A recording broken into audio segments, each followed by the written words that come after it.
No power here. No gas line. The grid went down 2 days ago. But look at this. This bottle has been burning for hours. Slow, steady, without stopping. And it'll keep going as long as I want it to. $12. That's what this cost. Let me show you how it works. I'm not going to pretend I invented this. Nobody did. This is old. Between the late 1800s and the early 1900s, the carbide lamp was a revolution. Miners wore them deep underground. Cyclists used them. Lighthouse keepers used them on remote coastlines. It worked because it was too simple to fail. Today, it's still actively used in caving and spelunking.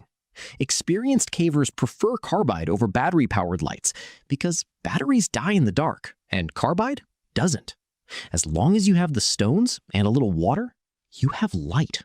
That's the whole deal. The reason you've never heard of this is the same reason most useful old knowledge disappears. The grid showed up, the problem went away, and the solution quietly sat on a shelf. But the chemistry? The chemistry never changed. Not one bit. Here's what's actually happening. You have a stone, calcium carbide. It looks like gravel, smells sharp, and you can find it at hardware stores for almost nothing. When that stone hits water, it reacts immediately. It releases a gas called acetylene. You've seen acetylene before. It's what powers welding torches. Same gas. Highly combustible, stable enough to control, and produced continuously. What you're building is essentially a tiny reactor.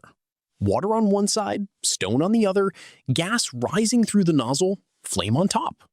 No batteries, no oil, no candles, just stone, water, and the reaction between them. Now, here's the parts list. This is genuinely it. A plastic bottle with a cap, a disposable syringe, epoxy or strong glue, baking soda to seal it, and the carbide stone itself. Total cost? $10 to $14. If you already have glue at home, you're closer to $8. Step 1. Drill a hole in the center of the bottle cap. It needs to match the tip of the syringe exactly. Snug. No gap. Step 2. Push the syringe through the inside with the tip pointing outward. Cut the body of the syringe flush. Step 3. Apply your adhesive. While it's wet, dust baking soda over it. It reacts, speeds up the cure, and seals the microgaps. Most people skip this. Don't. Step 4. Fill the bottle 1/3 with clean water. No more. You need headspace for the gas. Step 5. Drop the stone inside and cap it fast. The reaction starts immediately. Step 6. Wait 20 seconds. Give the gas time to fill the nozzle. If you go too early, nothing happens. After that, a lighter, a match, any spark. The flame catches and holds. If this is useful to you, subscribe right now. This channel is about practical skills that work when everything else fails. New video every week. It costs nothing and you won't miss what's coming. Now, results. My first night, 1 small stone, clean water, no adjustments. The flame stayed lit for just under 3 hours straight. That sounds modest until you realize you spent nothing after the build. Just stone and water. Want more light? Add a second nozzle. Double the output. Want it to last longer? Bigger bottle, bigger stone.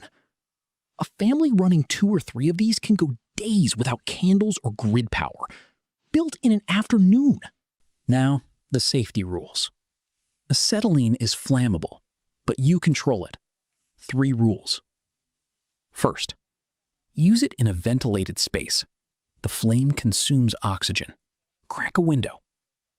Second, never cap the bottle while the flame is lit. Always extinguish the flame first, then cap. Keep that pressure under control. Third, store your carbide stones dry. Even humid air will start the reaction. Keep them sealed. That's everything. No fine print. This technique is over 100 years old. It's for people who can't afford to depend on infrastructure that might not show up. $12, 1 afternoon, and now you know. Take care of yourself.